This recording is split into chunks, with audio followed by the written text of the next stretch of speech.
Hi, parents. Thank you so much for joining my webinar.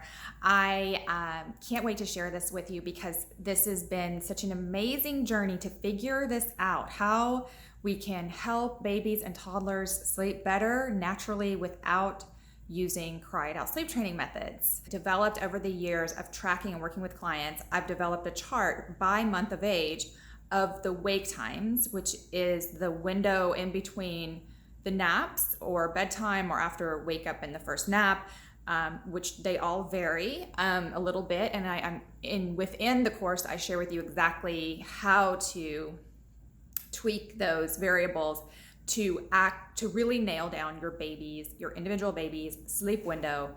And that chart is your reference point for a starting point. And then you can easily, within probably one day, working with the naps, or at least 2 days, you can figure out the perfect wake time and begin to close a sleep deficit. And that puts you in the right place to really optimize your baby's or toddler's sleep naturally, completely naturally. So I'm going to share with you at the end the chart of the month by month wake times that have been confirmed over and over with the clients that I've worked with over the years. Normally, this is only available to my members in my group, in my course. So I'm giving it to you. Screenshot it, paste it on your. Don't paste it. It's mommy brain. Use a magnet or something on your refrigerator. And so you'll have that handy and you can look at that because it's a moving target as your baby gets into the next month or the next sleep regression, which I teach you how to avoid the sleep regressions and stay ahead of that as well as part of the Smart Baby Sleep System. But I share those with you because I don't want to take up time going into the science too much behind it, but I want you to know that this is all based on neuroscience, psychology, developmental psychology, and developmental neuroscience. It's very much, everything is geared toward keeping distress at a minimum and following your instincts as a parent and responding to, and embracing and nurturing the instincts of your baby or toddler as well. So it's very much in sync with nature and how we are biologically built as human beings, as social mammals. In attachment science, so you can take this approach, especially the nudging, I call it the nudging aspect. It's kind of a strategy that's built into this. You can take that throughout your child's childhood, really, in a lot of ways. A lot of clients have told me that they use this now, this nudging up aspect and this being in sync with their child, that it's something that's just enriched their relationship and their parenting throughout. Because I've been at this for about 8 years now. And the first thing that I'll share is just a little overview and kind of how my journey and how, I struggled so much with sleep deprivation. And I was working as a parenting journalist and a health journalist. And so I just really put on my, researcher thinking cap and just was determined to figure this out. And I'm so grateful that I was able to, the scientists and researchers and psychologists that allowed me to interview them and really piece all this together was such a blessing. And I want to share that with you right now to show this book as well, that attachment science is at the heart of the Smart Baby Sleep System. And this is why you have your instincts, because this is such an important part of being human. Attachment health has been linked to the growth of self-reliance. It's actually the opposite of this old message. It's another one of those myths that self-reliance, you have to, show tough love and toughen up your babies and toddlers and young children so that they'll be resilient and self-reliant and independent. It's actually the opposite. So really, if you look at, this is the Minnesota study, it's a whole book written about this idea of adaptation and self-reliance and resilience, and this is written by Alan Stroth. This is just an absolutely seminal book of look at a longitudinal study. This book goes into great detail about how the emotional capacities are forming according to how well the little person is regulated. And that means soothing and responding to signals.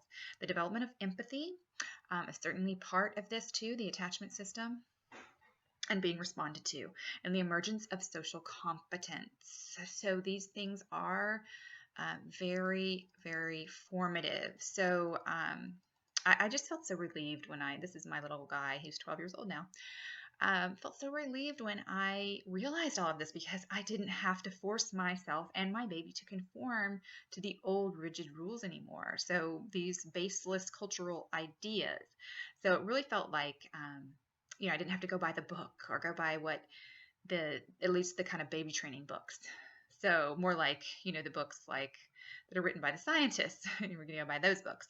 And that's really freeing. That's really freeing to be able to let go of all those cultural restrictions. And it was empowering to be able to embrace my instincts and know that the science is actually supporting my instincts, which makes total sense in terms of evolutionary biology. So this is where the Smart Baby Sleep System is rooted in this. So, how you shape the person your child becomes is through epigenetics, and epigenetics is how the genes are affected by the environment. And in this case, we're dealing with the social and emotional environment. So that's part of the environment too. Now, this is the nudge. The nudge this is what the nudge is based on. This is the repetition of a stimulus with comfort equals adaptability. So this is the basis of my third pillar, the nudging. You take a tiny little step and then you repeat that, a tiny little step that's outside, that's a change from the norm. And then you do that step and then you comfort and then you associate with a positive association. So this is what we will be building on when we get to the nudge section or elimination. And since young babies are going back to sleep, you'll see when we get to the wake times, they're going right back to sleep. Really within an hour, sometimes an hour and a half, up to 4 months, they can stay awake about an hour and a half, and then an hour and 45 minutes and 2 hours up to and when they get up to about 6 months, about 2 hours or so. We'll get to the wake time formulas, but just because they do have to go back to sleep so soon, you don't want that bowel movement to wake them up. So here's a little tip for you. Just try to get that out of the way. And how you do that is give them a little feeding when they wake up. That helps that. And of course, burping and a little bit of physical activity, whatever kind of movement they enjoy, can help. A little tummy rub can help. So doing whatever you can to get that to happen. But then a full tummy when they go to sleep is really, really key because hunger will wake them up. That little tummy empties in about 20 minutes of newborn, even a full tummy empties. So their hunger will wake them up if you don't get that full tummy. You get that full tummy and they're still going to wake up after, 45 minutes is basically the sleep cycle for a newborn. But even with your older babies and toddlers, get them a full tummy before the nap because they get hungry too. And that tummy will wake them up. And that goes for not just hunger, but pay attention to food allergies. Sometimes it's food allergies if they're spitting up way too much. If you try to add solids too soon, solids should be like after 6 or 8 months. Really, it's not even necessary in the first year if you're breastfeeding. But you can start experimenting with some solids after 6 or 8 months. Really, 8 months, they're not even really interested very much before 8 months usually. I mean, every baby is slightly different, but don't rush solids because you can have digestive issues and allergy issues. So paying attention to all of those things that can influence the tummy. Make sure you burp the baby upon after feeding, before putting them down, so that all of those things can help keep the tummy, the internal environment, and of course the safety and security, which is with what happens when you naturally soothe them to sleep. So soothing skills, soothing them to sleep, not doing any kind of, for young babies, anything that distresses them at sleep time, because they will then have a negative association with sleep, and that becomes a negative internal environment because their stress response system is stimulated.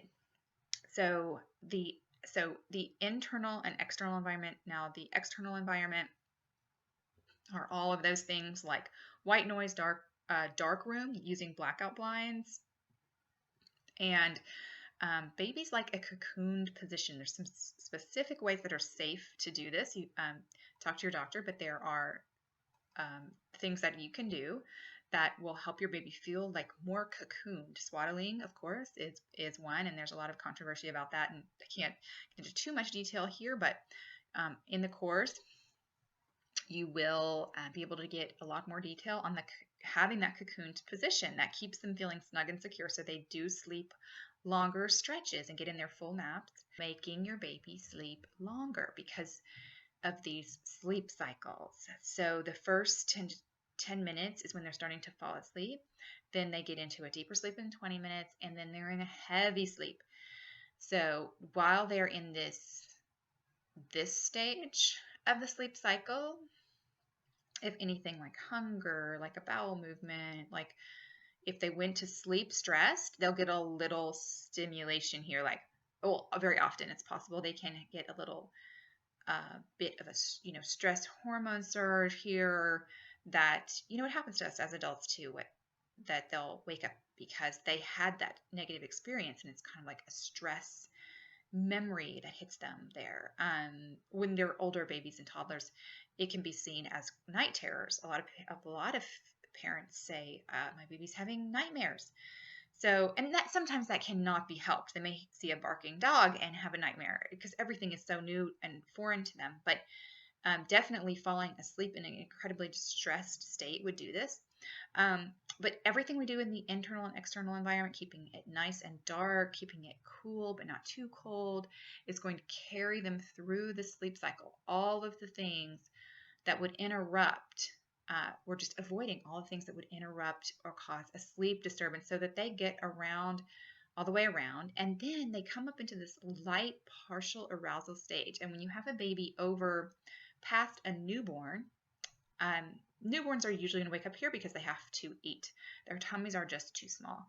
But as soon as the tummy is not hungry, they will continue into the next sleep cycle and the next sleep cycle, and there's nothing waking them up until they are hungry. Okay, so this is really the key for your baby over 6 months at night, or your toddler going through these sleep cycles without needing you, without needing to signal for you.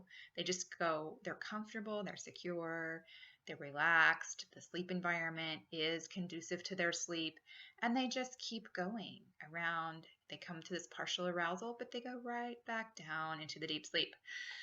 So that's what we're going for. And this is absolutely possible without crying it out. So a cried out baby, it's kind of like they come up from that deep sleep, and they come up from that sleep cycle, and they say, is everything okay? It's that survival instinct. Do I need anything? Am I okay? And if they don't have any stimulation of needing anything, then they will not signal. So that's what we're going for. And part of that is feeding. Nurse on demand. Really get those calories in during the day. And this is a great tip for parents trying to move when a baby has their days and nights mixed up. Waking them up during the day to feed them so they get those calories in. Nursing on demand. I've worked with so many clients who have been told to go by these strict feeding schedules, or even I consider strict feeding schedules, because nursing on demand is really the natural and scientifically valid way to feed, especially breastfeeding on demand. So if you do that, then a lot of clients I've worked with, they simply throw out the schedule and they nurse whenever the baby signals. They get in full feeds, and there's a lot of tips on how to make sure you get in full feeds. And then baby doesn't have the waking anymore. They don't have the sleep problems anymore because they were hungry and they were not getting enough calories during the day. So, nursing on demand and feeding is just a huge part of this, and it's probably the number one mistake that parents make when it comes to kind of sabotaging the sleep. It's super important, and I wish I had more time to go to talk about sleep.